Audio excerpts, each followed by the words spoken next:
வணக்கம். இது ஐபிசி தமிழின் பிரதான செய்திகள். முதலில் தலைப்புச் செய்திகள்.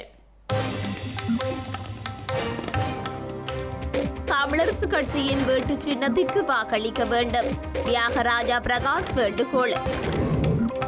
கிராமிய அபிவிருத்திக்காக ஒதுக்கப்பட்ட நிதியில் சிறிய அளவு மட்டுமே கிராமத்தை வந்தடைந்துள்ளது, பிரதமர் விசனம். உள்ளூராட்சி தேர்தலில் மட்டும் மாநகர சபையை நிச்சயமாக கைப்பற்றுவோம், தேசிய மக்கள் சக்தி உறுதி. நாளைய தினம் கூட உள்ள தேர்தல்கள் ஆணைக்குழு அனுர மன்னாரில் வெளியிட்ட கருத்து தொடர்பிலும் விசாரணை. மனித உடலில் உணரக்கூடிய வெப்பநிலை அதிகரிக்கக்கூடும், வளிமண்டலவியல் திணைக்களம் எதிர்வு கூறல். திராவிட முன்னேற்ற கழகத்தின் நிர்வாக குழு கூட்டம் ஒன்று பதவியிலிருந்து விலகுவதாக வைகோ அறிவித்ததை தொடர்ந்து நகர்வு. உயர்ந்த ஞாயிறை முன்னிட்டு யுத்த நிறுத்தத்தை அறிவித்த புட்டின், ரஷ்யாவின் தாக்குதல்கள் தொடர்வதாக செலன்ஸ்கி குற்றச்சாட்டு. இனி தொடர்பான விரிவான செய்திகள். இலங்கை தமிழரசு கட்சியின் வெட்டு சின்னத்திற்கு வாக்களிப்பதனூடாக எங்களுடைய தேசியம், சுயநிர்ணயம், சுய ஆட்சி என்பன இன்று வரை எங்கள் மக்கள் மத்தியிலேயே இருந்து அகலவில்லை என்பதை நிரூபிக்க முடியும் என மானிப்பாய் தொகுதி தலைவர் தியாகராஜா பிரகாஷ் தெரிவித்துள்ளார். அத்துடன் தேசிய கட்சிகளுக்கு, சிங்கள கட்சிகளுக்கு தமிழர் தாயக பிரதேசத்தில் இடமில்லை என்ற செய்தி எதிர்வரும் 6ஆம் தேதி சொல்லப்படும் எனவும் அவர் குறிப்பிட்டுள்ளார். அத்துடன் எங்களுடைய பிரதேச மக்களும் பெருவாரியாக தமிழரசு கட்சியை சார்ந்த பிரதிநிதிகளை வேட்பாளர்களாக வெல்ல வைக்க வேண்டும் எனவும் அவர் வேண்டுகோள் விடுத்துள்ளார். இலங்கை தமிழரசு கட்சியின் வலிகாமம் தெற்கு பிரதேச சபைக்கான தேர்தல் அலுவலகம் திறந்து வைத்து உரையாற்றிய போதே அவர் இவ்வாறு குறிப்பிட்டுள்ளார். ஜேவிபி எனப்படுகின்ற என்று சொல்லப்படுகின்ற என்பிபி என்று சொல்லி தங்களை முகமூடி ஒன்றை போட்டுக்கொண்டு வந்திருக்கின்ற சிவப்பு சட்டை தோழர்களுக்கு வாக்களித்ததன் விளைவை இப்பொழுது மக்கள் அனுபவிக்க தொடங்கியிருக்கிறார்கள். எங்களுடைய தேசம், எங்களுடைய பிரதேசம், எங்களுடைய இறைமை, எங்களுடைய ஆட்சி எங்களின் கைகளிலேயே இருக்க வேண்டும் என்ற நீண்டகால வேணவா நாங்கள் எங்களுடைய இலட்சியத்தை அடைவதற்காக இழந்தவைகள், நாங்கள் கொடுத்த விலைகள் மிகுந்த ஏராளமாக இருக்கிறது. அந்த வீரம் செறிந்த உன்னதமான வெற்றி பயணம் இன்றும் எங்களுடைய மக்கள் மனங்களிலிருந்து ஓயவில்லை என்ற செய்தியை வருகின்ற 6ஆம் தேதி தேசிய உணர்வுள்ள மக்களாக இலங்கை தமிழரசு கட்சியின் வீட்டு சின்னத்துக்கு வாக்களிப்பதன் ஊடாக எங்களுடைய தேசியம், சுயநிர்ணயம், சுய ஆட்சி என்பன இன்று வரை எங்கள் மக்கள் மத்தியிலே இருந்து அகலவில்லை. தேசிய கட்சிகளுக்கு, சிங்கள கட்சிகளுக்கு தமிழர் தாயக பிரதேசத்திலே இடமில்லை என்ற செய்தி 6ஆம் தேதி சொல்லப்படும். எங்களுடைய பிரதேச மக்களும் பெருவாரியாக ஒவ்வொரு வட்டாரத்திலும் பெருவாரியாக எங்களுடைய கட்சியை சார்ந்த பிரதிநிதிகளை, வேட்பாளர்களை வெல்ல வைக்க வேண்டும் என்று இந்த இடத்திலே கேட்டுக்கொள்ள விரும்புகின்றேன். கிராமிய அபிவிருத்திக்காக ஒதுக்கப்பட்ட நிதியில் சிறிய அளவு மட்டுமே கிராமத்தை வந்தடைந்துள்ளதாகவும் அவை இடையிலுள்ள தனிப்பட்ட நபர்களின் சட்டை பைகளுக்குள் சென்றுள்ளதாகவும் ஸ்ரீலங்கா பிரதமர் கலாநிதி ஹரணி அமரசூரிய தெரிவித்துள்ளார். இதனால் தான் கிராமங்கள் முறையாக அபிவிருத்தி அடையவில்லை எனவும் முல்லைத்தீவு மாவட்டத்தில் மாந்தை கிழக்கு பிரதேச சபைகளுக்குட்பட்டு நட்டாங்கண்டல் பொதுச்சந்தை வளாகத்திற்கு அருகில் மல்லாவி பகுதியில் உள்ள துணுக்காய் பிரதேச சபைக்கு சொந்தமான பொது நூலக வளாகத்தில் நேற்று நடைபெற்ற பொதுக்கூட்டத்தில் அவர் இவ்வாறு குறிப்பிட்டுள்ளார். மக்கள் தம்மீது வைத்த நம்பிக்கையின் காரணமாகவே எமது நாட்டில் 76 ஆண்டுகளாக இருந்த பாரம்பரிய அரசியல் முறைமையை மாற்றியமைத்து 2024ஆம் ஆண்டில் எங்களுக்கு ஒரு வரலாற்று வெற்றியை அளித்தீர்கள் என்பதை தாம் நன்கு அறிவோம் என ஸ்ரீலங்கா பிரதமர் ஹரணி அமரசூரிய தெரிவித்துள்ளார். அந்த நம்பிக்கையை தாம் என்றுமே பாதுகாப்போம் எனவும் ஸ்ரீலங்கா பிரதமர் கலாநிதி ஹரணி அமரசூரிய நம்பிக்கை வெளியிட்டுள்ளார். தாம் முல்லைத்தீவிற்கு பயணித்த போது வைத்தியசாலையில் மருத்துவர்கள் பற்றாக்குறை இருப்பதையும், சத்திர சிகிச்சை கூடம் இல்லை என்பதையும், சத்திர சிகிச்சை கூடம் உள்ள வைத்தியசாலைக்கு சுமார் 50 கிலோமீட்டர் தூரம் பயணிக்க வேண்டியுள்ளது என்பதையும் தாம் அறிந்ததாகவும் அவர் குறிப்பிட்டுள்ளார். அத்துடன் பிரதேச பாடசாலையில் விஞ்ஞான பிரிவில் உயர்தரத்தில் கற்பிக்க ஆசிரியர்களின்மையால் விஞ்ஞான துறையை கற்பதற்கு 50 கிலோமீட்டர் தூரம் பயணிக்க வேண்டியுள்ளது என்பதையும் தாம் கேள்வியுற்றுள்ளதாக அவர் குறிப்பிட்டுள்ளார். பொது போக்குவரத்து, பிள்ளைகளுக்கான கல்வி வசதிகள், மின்சாரம் போன்ற சரியான வசதிகள் இன்மையாலும் பிரதேச மக்கள் பாதிக்கப்பட்டுள்ளனர் என்பதை தாம் அறிந்துள்ளதாகவும் அவர் குறிப்பிட்டுள்ளார். ஜனாதிபதியின் கரங்களை உள்ளூராட்சி தேர்தலில் பலப்படுத்துவதோடு மட்டும் மாநகர சபையை நிச்சயமாக தாம் கைப்பற்றுவோம் என தேசிய மக்கள் சக்தியின் மட்டக்களப்பு மாநகரத்திற்குட்பட்டு புளியந்தீவு வட்டார வேட்பாளர் முத்துலிங்கம் துதீஸ்வரன் தெரிவித்துள்ளார். புளியந்தீவு வட்டாரமானது மாநகர சபைக்கு உட்பட்ட பகுதியில் அமைந்திருந்ததாலும் கடந்த 20 வருடங்களாக இப்பகுதியில் அடிப்படை வசதிகள் குறைவாகவும் பின்தங்கிய நிலையிலும் காணப்படுவதாகவும் அவர் தெரிவித்துள்ளார். எனவே இதற்கெல்லாம் தீர்வு காண்பதற்காகவே இப்பகுதி மக்களின் வேண்டுகோளுக்கு இணங்க தாம் தேசிய மக்கள் சக்தியில் போட்டியிடுவதாகவும், எனவே தமக்கான ஆதரவினை தருமாறும் அவர் வேண்டுகோள் விடுத்துள்ளார். எங்களுடைய வீதிகளும் சரி, எங்களுடைய கிராமப்புறத்தில் இருக்கிற ஒவ்வொரு குறுக்கு வீதிகளாக இருக்கட்டும், எதுவுமே கிட்டத்தட்ட ஒரு 20 வருஷத்துக்கு கூடுதலாக எந்த ஒரு பராமரிப்போ ஒரு புனருத்தாரமோ இல்லாத ஒரு நிலையில தான் இந்த வீதிகளும், அதே போல் நிறைய விடயங்கள் பின்தங்கியதாகத்தான் இந்த கிராமம் இருக்குது. இந்த உள்ளூராட்சி மன்ற தேர்தலில் கேட்கணும்னு சொல்லி எங்களோட ஊர் சார்பில் இருக்கிற முக்கியமான எங்களோட ஊர் தலைவர்கள் எல்லாரோடையும் கதைச்சிருந்தேன்.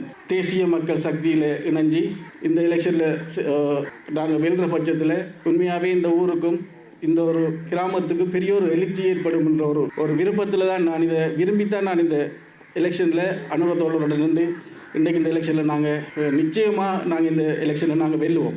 ஏன்னா நான் மட்டும் இல்லை, எங்களுடைய அனைத்து தோழர்களும் அதிகூடுதலான வாக்குகள் வித்தியாசத்தில் வந்து இந்த மட்டக்களப்பு மாநகர சபையை நாங்கள் கைப்பற்றுவோம் என்று நம்பிக்கையுடன் எனது சிற்றுரையை முடித்துக் கொள்கிறேன். ஸ்ரீலங்கா ஜனாதிபதி அனுரகுமார திசாநாயக்க மன்னார் பிரதேசத்தில் வெளியிட்ட கருத்தொன்று தொடர்பாக கிடைக்கப்பெற்ற முறைப்பாடுகள் குறித்து விசாரணை நடத்துவதற்காக தேர்தல்கள் ஆணைக்குழு நாளைய தினம் கூட உள்ளது. ஸ்ரீலங்கா ஜனாதிபதி மன்னார் பிரதேசத்தில் நடைபெற்ற மக்கள் சந்திப்பொன்றில் கலந்து கொண்டு தேசிய மக்கள் சக்தியின் உள்ளூராட்சி நிறுவனங்களுக்கு விசேடமாக நிதி ஒதுக்கீடு செய்வது குறித்து வெளியிட்ட கருத்து தொடர்பாக தேர்தல்கள் ஆணைக்குழுவிற்கு முறைப்பாடுகள் கிடைத்துள்ளதாக ஆணைக்குழு தெரிவித்துள்ளது. இதன்படி இந்த முறைப்பாடுகளை விசாரிப்பதற்காக ஆணைக்குழு நாளை கூட உள்ளது. எவ்வாறாயினும் தேசிய மக்கள் சக்தியின் கட்டுப்பாட்டில் இல்லாத உள்ளூராட்சி மன்றங்களுக்கான நிதி ஒதுக்கப்படாது என்று தான் ஒருபோதும் கூறவில்லை என ஜனாதிபதி அனுரகுமார திசாநாயக்க நேற்று சனிக்கிழமை தெரிவித்தார். இலங்கையின் பல பகுதிகளில் இன்றைய தினம் மனித உடலில் உணரக்கூடிய வெப்பநிலை அதிகரிக்கக்கூடும் என ஸ்ரீலங்கா வளிமண்டலவியல் திணைக்களம் எதிர்ப்பு கூறியுள்ளது. வடக்கு, வடமத்திய, வடமேல் மற்றும் கிழக்கு மாகாணங்களிலும் ஹம்பாந்தோட்டை மற்றும் மொனராகலை மாவட்டங்களிலும் வெப்பமான வானிலை நீடிக்கும் என ஸ்ரீலங்கா வளிமண்டலவியல் திணைக்களம் தெரிவித்துள்ளது. இதனிடையே சப்ரகமுவ, ஊவா மற்றும் கிழக்கு மாகாணங்களிலும் பொலனறுவை, ஹம்பாந்தோட்டை மற்றும் முல்லைத்தீவு மாவட்டங்களிலும் இன்று மழை அல்லது இடியுடன் கூடிய மழை வீழ்ச்சி பதிவாகும் சாத்தியம் காணப்படுவதாக தெரிவிக்கப்பட்டுள்ளது. இடியுடன் கூடிய மழை, பலத்த காற்று மற்றும் மின்னல் தாக்கங்களால் ஏற்படக்கூடிய ஆபத்துகள் தொடர்பில் பொதுமக்கள் அவதானத்துடன் இருக்குமாறு கேட்டுக் கொள்ளப்பட்டுள்ளனர். யாழ் வடமராட்சி கிழக்கு கட்டைக்காட்டில் முள்ளியானுவ அஞ்சல் அலுவலகம் அமைந்துள்ள கட்டடத்தில் தேசிய மக்கள் சக்தியின் தேர்தல் சுவரொட்டிகளை ஒட்டியுள்ள நிலையில் மக்கள் விசனம் வெளியிட்டுள்ளனர். யாழ் வடமராட்சி கிழக்கு கட்டைக்காட்டில் முள்ளியான் உப அஞ்சல் அலுவலகம் அமைந்துள்ள கட்டடத்தில் தேசிய மக்கள் சக்தியின் தேர்தல் சுவரொட்டிகளை ஒட்டியதால் மக்கள் விசனம் தெரிவித்துள்ளனர். கடந்த காலங்களில் இடம்பெற்ற தேர்தல்களின் போதும் கட்டைக்காடு கிராமத்தின் பொது மண்டபங்களில் தேர்தல் சுவரொட்டிகள் ஒட்டப்பட்டு தேர்தல் விதிமுறைகள் மீறப்பட்டன. இந்நிலையில் தேர்தல் பிரச்சாரத்திற்காக ஜனாதிபதியின் யாழ் வருகையை முன்னிட்டு முள்ளியான் உப அஞ்சல் அலுவலகம் அமைந்துள்ள கிராம பொது மண்டபங்களில் ஜனாதிபதியின் சுவரொட்டிகளை ஒட்டி கட்டடங்களை அலங்கோலமாக்கி உள்ளதாக அப்பகுதி மக்கள் விசனம் வெளியிட்டுள்ளனர்.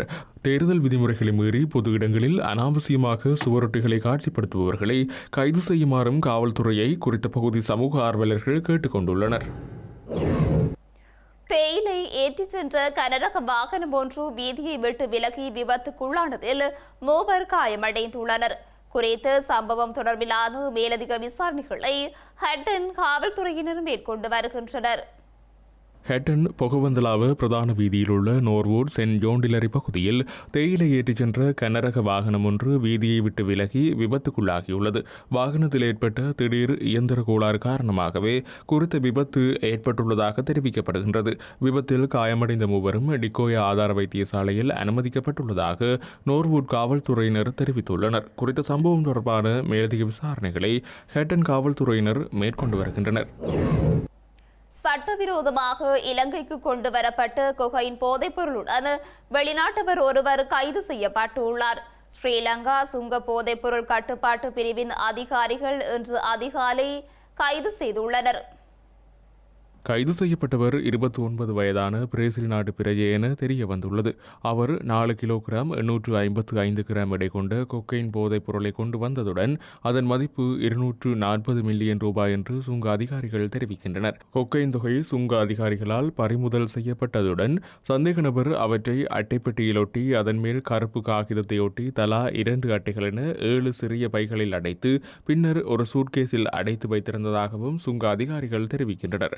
கைப்பற்றப்பட்ட போதைப்பொருள் பொதியையும் பயணியையும் மேலதிக விசாரணைக்காக கட்டுநாயக்க விமான நிலைய காவல்துறை போதைப்பொருள் தடுப்பு பணியக அதிகாரிகளிடம் ஒப்படைக்க நடவடிக்கை எடுக்கப்பட்டுள்ளது.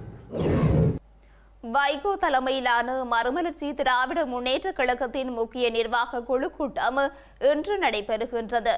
கட்சியின் முதன்மை செயலாளர் பதவியிலிருந்து விலகுவதாக துரை வைகோ நேற்று அறிவித்திருந்த பின்னணியில் இன்றைய கூட்டத்தில் முக்கிய முடிவுகள் எடுக்கப்படலாம் எனவும் கூறப்படுகின்றது. துரை வைகோவின் ஆதரவாளர்கள் கட்சியின் துணை பொதுச் செயலாளர் மல்லை சத்யாவிற்கு எதிராக செயல்பட்டு வருவதாக முறைப்பாடுகள் முன்வைக்கப்பட்டன.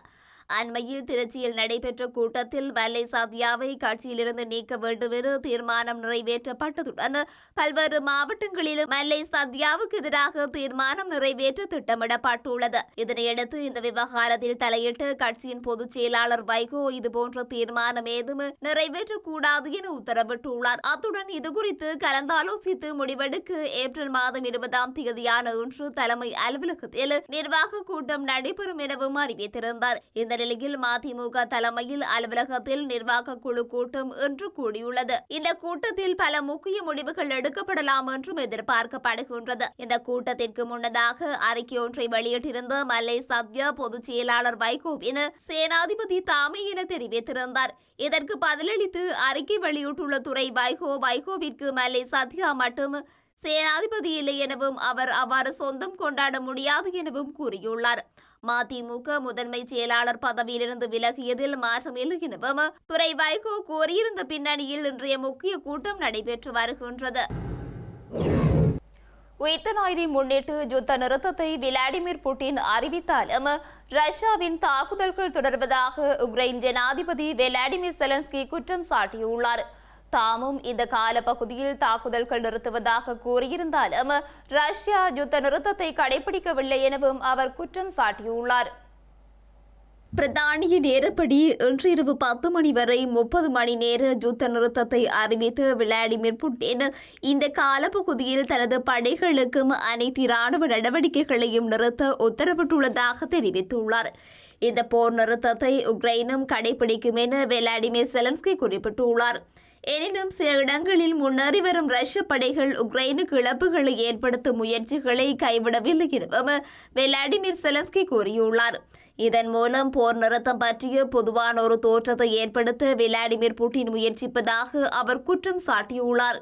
ரஷ்யா நிபந்தனையற்ற மற்றும் முழுமையான போர் நிறுத்தத்தில் ஈடுபட தயாராக இருந்ததால் உக்ரைனும் அதற்கேற்ப செயற்படும் என விளாடிமிர் செலன்ஸ்கி கூறியுள்ளார்.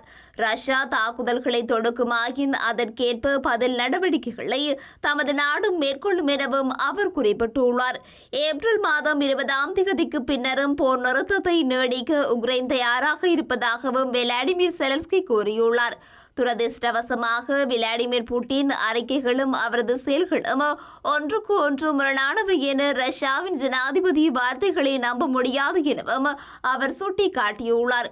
இந்த நிலையில் விளாடிமிர் புட்டின் தனது பயங்கரமான படையெடுப்பை முடிவுக்கு கொண்டு வந்து உக்ரைன் கோரியவாறு உயிர்த்த ஞாயிறு வரை மாத்திரமல்லாமல் முழுமையான போர் நிறுத்தத்தை நடைமுறைப்படுத்தி அமைதியை எட்டுவதில் தீவிரமாக இருப்பதை காண்பிக்க வேண்டும் என பிரித்தானிய வெளிவிவகார அமைச்சின் பேச்சாளர் குறிப்பிட்டுள்ளார். செய்திகளின் நிறைவாக இனி மீண்டும் தலைப்புச் செய்திகள்.